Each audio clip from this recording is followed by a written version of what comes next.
2018, seperti tahun sebelumnya, gue sangat bersyukur tahun ini masih bisa jadi tahun yang besar buat Gaptek.id meskipun gak semua resolusi tercapai. Udah ngapain aja sih Gaptek.id tahun 2018? Yang belum tercapai apa aja sih?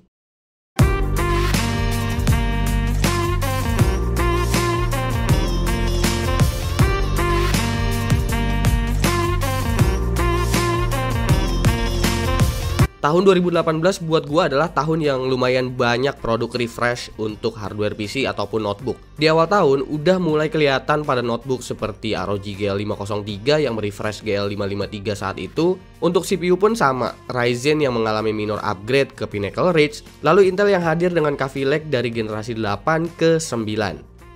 Tapi meskipun begitu, tetap ada inovasi besar di tahun 2018, misalnya GeForce RTX.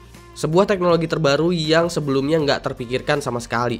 Real-time ray tracing untuk video game dan penggunaan AI untuk super sampling di game. Ya meskipun RTX harus rela mendapatkan kontroversi dan cemoohan masyarakat. Mulai dari cemoohan ray tracing yang dibilang nggak penting sampai kasus beberapa GPU yang artefak. Lalu gebrakan inovasi juga terjadi di smartphone. Smartphone gaming yang dulunya cuma sekedar spek tinggi dan dilabelin gaming doang, semua dibantah sama ROG. ROG berhasil merilis smartphone gaming pertama yang amat sangat multifungsional untuk keperluan gaming. Ya tentu dengan adanya eksklusif docking yang mereka buat. Sisanya sih ya rata-rata refresh aja. Refreshnya menarik, tapi kalau bicara seberapa besar gebrakannya tentu nggak seheboh tahun lalu. Itu sebabnya gue menjadikan tahun 2018 ini sebagai refresh dari Gaptek.id. 2017 kalian ngelihat tampilan baru di channel ini. Studio baru, setup baru, PC baru, dan lain-lain. Di 2018 yang mau gue lakukan saat itu adalah meningkatkan kuantiti, angka, dan tujuan tahun lalu yang belum kesampaian, yaitu Computex.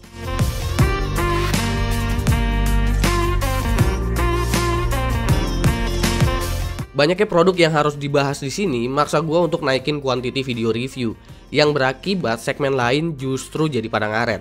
Tapi produk review itu kan dari klien alias brand, jadi tanggung jawabnya lebih berat. Salahnya gue emang orang yang susah nolak. Ditawarin apa aja kebiasaan selalu manggut. Kalau ada produk yang nggak masuk ke sini, itu tandanya emang gue nggak ditawarin. Entah alasannya apa. Nah, pas bagian barang numpuk, netizen deh yang minta segmen ini itu ditayangin.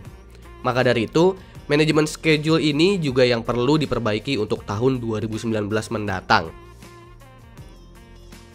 2018 Gaptek masih dikasih kesempatan untuk ikut roadshow-nya ROG, keliling-keliling kampus dari Jawa Tengah, Jawa Timur, bahkan sampai ke Makassar.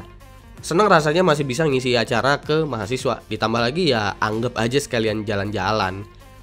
Ngomongin jalan-jalan juga waktu itu sempat diajak AMD untuk nyobain pertama kali Ryzen 7 2700X di Bangkok. Bayangin aja gua harus banget ke Thailand buat nyobain CPU doang, untung gratis. Di sana gue berangkat sama Alfa dan satu jurnalis dari Metro TV. Cuma sebentar sih, cuma 2 hari semalam doang. Jadi gue belum begitu ngerasain jalan-jalan di Bangkok itu gimana. Cuma seenggaknya paspor gue jadi kepake lagi lah. Lalu kalau bicara ke luar negeri lagi, 2018 itu akhirnya berangkat juga gue ke Computex. Kesan pertama gue kesini, gue udah nggak peduli akan secapek apa gue di sana. Karena ini adalah event yang pingin gue datengin dari dulu.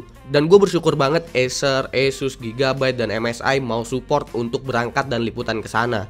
Gue jadi bisa punya kesempatan untuk kasih teaser-teaser ke kalian seputar produk yang udah pasti akan rilis di pasaran nanti. Seperti ROG Phone, ZenBook Pro 15, Predator Helios 500-nya Ryzen, MSI Trident, MSI Prestige, memori RGB dari Aorus, ya banyak lah pokoknya. Bahkan gue juga seneng banget karena ada beberapa pro overclocker luar yang cukup familiar ngeliat gue. Familiar aja, bukan kenal. Gue diajak Wizard T untuk melakukan extreme overclocking di bootnya Cooler Master. Dan itu pertama kalinya gue pegang liquid nitrogen untuk overclocking. Groginya minta ampun karena dilihat banyak orang gitu loh. Gue juga ketemu Derbauer, salah satu spesialis overclockernya ROG. Gue janjian meet up dengan beberapa brand yang ada di sana juga seperti Deepcool, G-Skill, dan lain-lain. Pokoknya itu momen paling mantep deh di sana. Tahun 2019 Gaptek harus ke sana lagi. Sayangnya untuk CES tahun depan Gaptek belum bisa berangkat. Semoga 2020 gue bisa ke CES juga ya. 2018 pencapaian soal angka itu terpenuhi. Target 100.000 subscriber tercapai lebih cepat karena 2 hal. segmen setup show off yang mendadak rame, dan kolaborasi gue dengan Dylan Pros yang tentu jadi bahan pansos. Ditutup akhir tahun ini udah 138 ribuan lah. Jadi ini udah sedikit di luar ekspektasi gue yang tadinya gue pikir akhir tahun ini baru 100 ribu subscribers.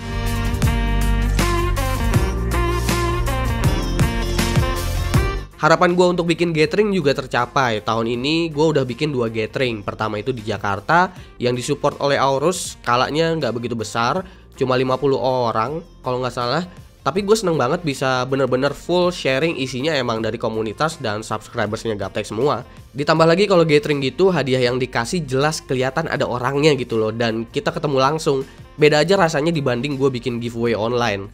Yang kedua, gue buat lebih besar di Yogyakarta. Bahkan ROG mensupport sangat besar untuk fasilitasnya untuk gathering itu. Semua yang datang duduk di meja ballroom, makan prasmanan, dan hall yang cukup besar di Hotel Grand Cokro saat itu. Dan semuanya itu gratis gitu loh. Nggak cuma sharing aja, tapi di sana diadain kompetisi Tekken juga. Gue bawa Napski sama Audrey juga, biar nggak bosan lah lihat gue mulu. Dan yang paling ajib itu emang lomba lari buat ngambil motherboard bekas gue yang imba itu sih. Pasti yang datang ke gathering Jogja tuh inget deh.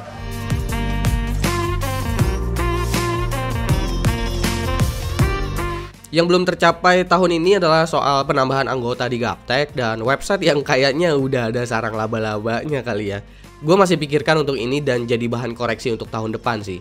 Goals tahun depan adalah gue pingin Gaptek punya suasana baru, tampilan studio baru, talent baru, atau apa kira-kira yang baru? Kita lihat aja nanti, yang penting bisa ngubah suasana jadi kelihatan baru. Selamat tahun baru semuanya, semoga 2019 semuanya jadi lebih baik lagi.